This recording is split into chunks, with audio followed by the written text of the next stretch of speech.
আসসালামু আলাইকুম।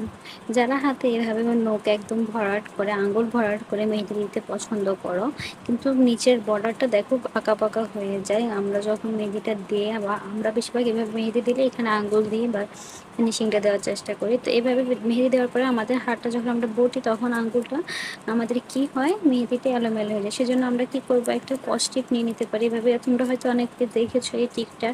তো এইভাবে কস্টিপ লাগিয়ে এরপর যদি তোমরা যে কোনোভাবে মেহেদি দাও, দেখবে তোমাদের লাইনটা বর্ডারটা খুবই সুন্দর হবে। তো আমি এভাবে মেহেদি দিয়ে নিলাম। তো এরপর আমি একটু হাতটা ধুয়ে তোমাদেরকে দেখাচ্ছি ফাইনাল লুকটা, দেখবে কতটা সুন্দর এসে। দেখো আমি টেপগুলো তোমাদেরকে দেখাচ্ছি।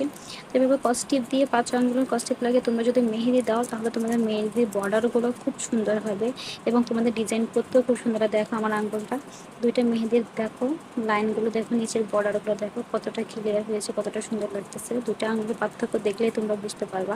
তো এইভাবে সবাই মেহেদি দিবা।